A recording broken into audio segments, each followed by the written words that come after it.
What's up, guys? It's TechnoViking23 coming to you today with some Raid Shadow Legends. We're actually over on the third account today, which is the alternate account I do play kind of off and on. It's like my challenge account where we're trying to use some different champions and just see how quickly we can get through the Arbiter missions. Is kind of the main thing we do on this side account. But what I actually wanted to talk about first, and then we're going to actually kind of catch up. It's been a while since we showcased this account, so we'll kind of see how we're doing.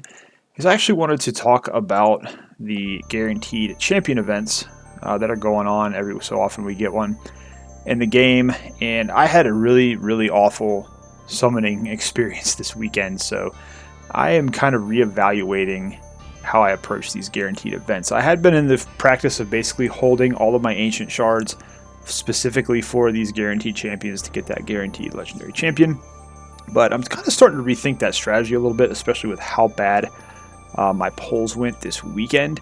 So I had 149 shards on my main account. I pulled 140 up to get the legendary champion, and it was bad.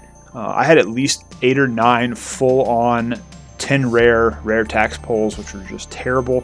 I probably only got 5 or 6 epics out of the entire thing, and none of them were useful. Really, on my main account, it's hard to find an epic that's going to be useful for my account anymore. I'm still missing a Fenax, which I really would like to pull. But I only hit one extra legendary, and it was a duplicate Tyrant Ixilmore, which I got, I think, on like my 135th shard.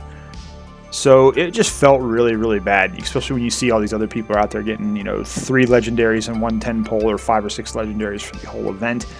It just kind of made me wonder, like, maybe these events aren't quite as good as they're cracked up to be, even though it is the Ancient 2X at the same time. And it's all going to depend on the legendary champion as well that's being offered. In this case, it's this Goffred Brassclad guy who's a newer dwarf champion into the game. He's got some interesting things on his kit. Mostly a stun champion. Looks like he's pretty tanky as well. Got some block damage mechanics as well. But I kind of came to the conclusion on my main account, this is not a champion I would ever use. He's going to go sit in my vault after I level him up to 50 in a champ training event. He'll be there in case I pull a duplicate for my dwarf faction, but he's not a guy I'm ever going to use. And I think I have to start taking that into account now when I'm pulling on that account for these guaranteed events. I think, quite honestly, I'm going to be better off saving all my ancient shards for when they do the pull one, get one legendary, because I usually have pretty good luck on those. I'll usually nail that within 40 or 50 shards. So I think I'm going to just start saving up for those and saving all my ancient shards on those. And then basically just ignore these guaranteed champion events unless it happens to be a really top tier legendary champion that I want to get. Because I gotta be honest, I was looking back through my vault on all the legendaries that they've done for this, and I think Lady Kimmy is really the only one that I use a lot of on my main account. Now, I was really excited about Canderfawn because I'm like, I wanted that guy for a while to pair up with Duchess on arena defense. But I did the guaranteed pulls for him, and I didn't pull that many great champions along the way. I got to be honest, I really have not used Canderfawn that much on my account. I almost feel like he's a little bit overrated now in the arena.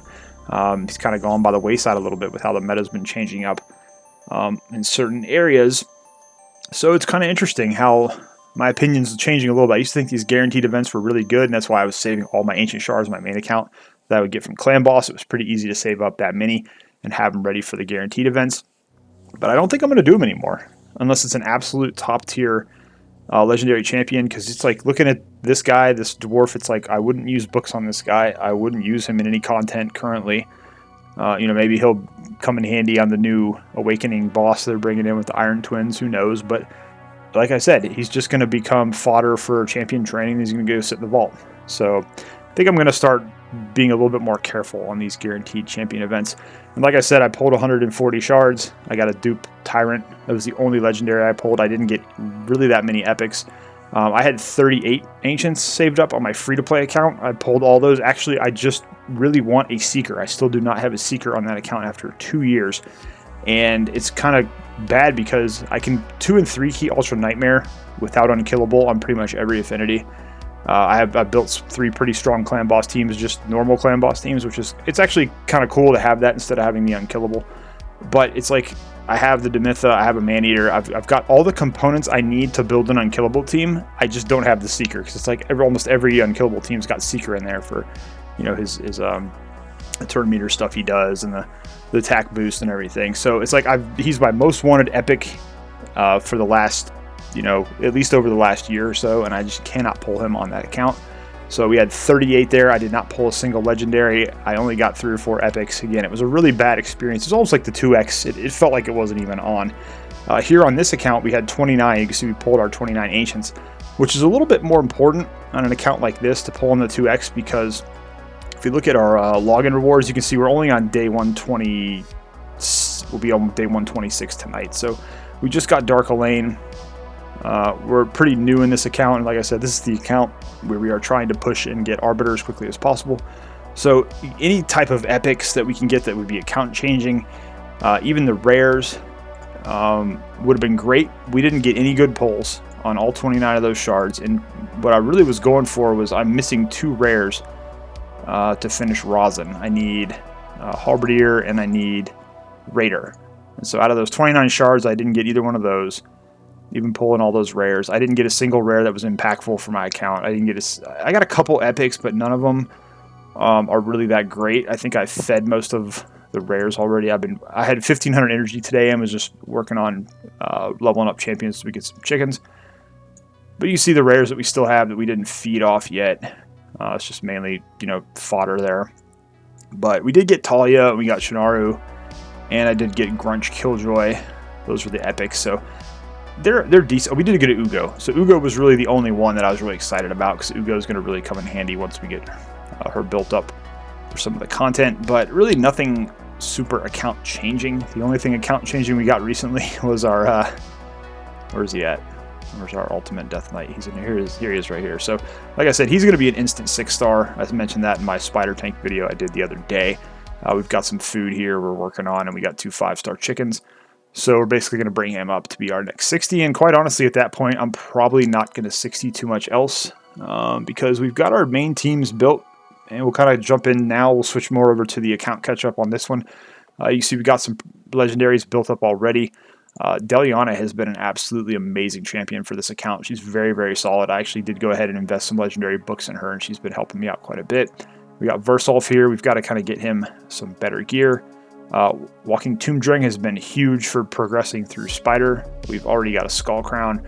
We went ahead and 60'd Broadmaw. He's been helping us advance some content as well. I went ahead and built Finchy for Fire Knight. I just have to get him a little bit better gear. Juliana and Bulwark.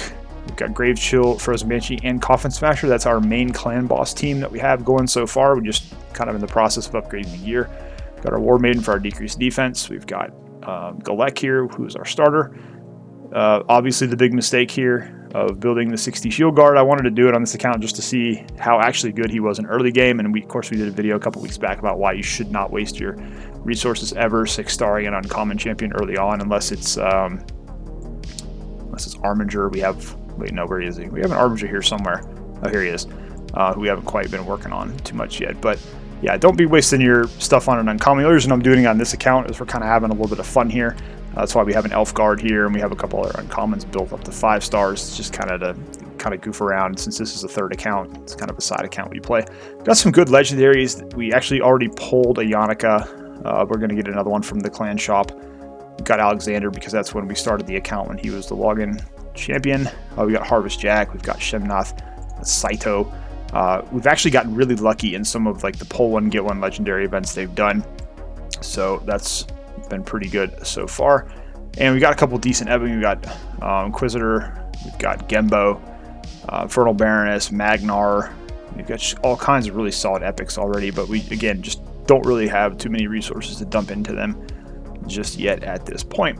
But that's kind of where we are. Now the cool thing is we are in the 4th month on the account now, so we're kind of jumping over to a transitional period where earlier, as I've said in many of my videos, it's really important the first couple months just to be in campaign farming stage 6 and stage 8 to get your lifesteal gear, get your speed gear. You're also leveling food at that same time, so you're being very efficient. You're getting some silver, you're getting some decent speed gear and some decent bottom set pieces that you can use. You can see here on our missions, we're at 26 out of 60. Our big holdups are in the arena. Anytime we get to one of these arena Great Hall ones, that's the big holdup. But again, normally we'd be building the Great Hall out a little bit more evenly, but because we're trying to progress to these Arbiter missions quickly, we are trying to go ahead and go through and get those arena missions done. So we're currently on a level 8 Great Hall. We're at 689 medals. We're currently in Gold 2. You know, it's Gold 1, Gold 2, we kind of go back and forth, and you're only getting 2 medals per win, so it's really difficult. These arena missions are still a big roadblock in Arbiter progression, I feel like, even though they did make some changes to them. And it's a little bit easier to stay in Gold now, but it's also very difficult to farm medals early in the game because you're just not getting very many of them.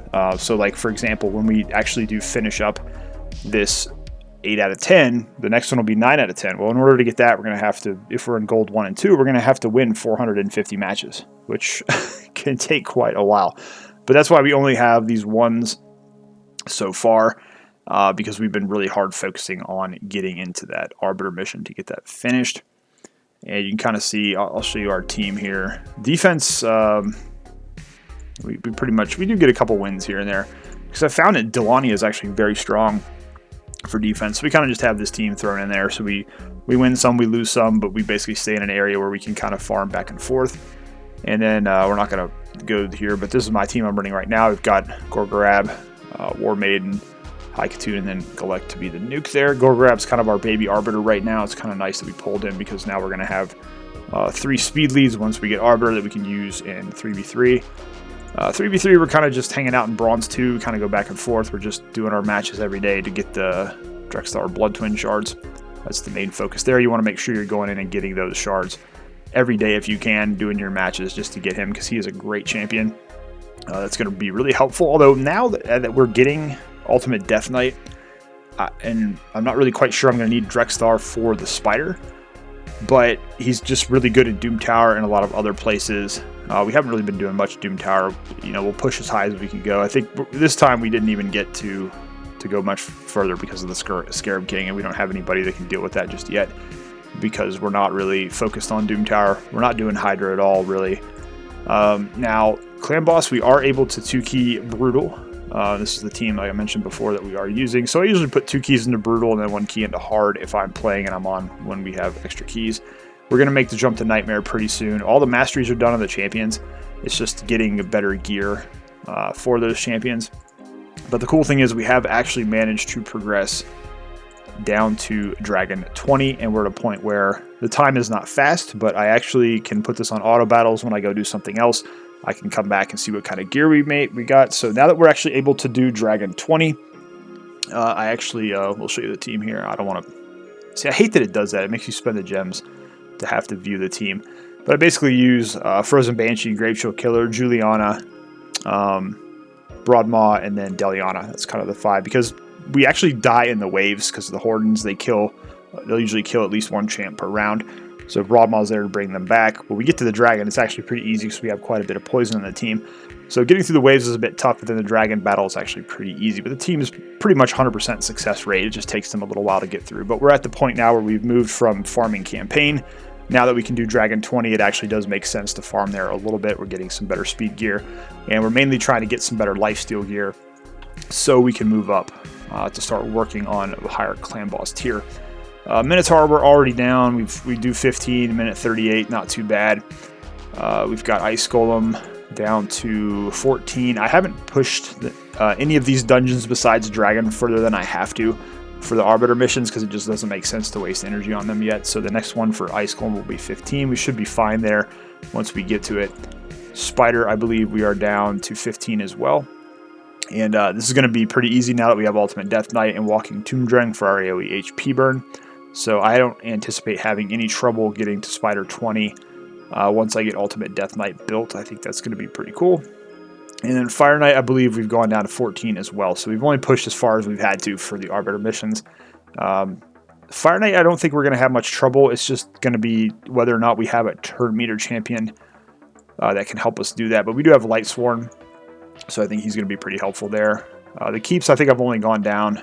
I've tried to push to see if I can beat these levels, but I usually just farm on 15 right now when I do go in and do these. So we managed to push down pretty good on the keeps so far. So doing pretty good there. And then we can just kind of take a look into here. You see here I said we do have 2 5-star chickens. We're doing pretty good on potions as well. We managed to build up a nice stash of potions. Always try to make sure to farm the potion keeps once in a while. since we are bringing up some of these champions. We do want to get them going there. And then our gear, I probably need to do a gear cleanse at some point because we still have a lot of the crappy gear we got from the campaign. But we're starting to get a pretty good amount of gear, and we're actually getting some decent pieces here. See, like, we need to roll some of these and see if we can get that speed to hit. This is from our dragon farming that we've been doing to get some better gear here.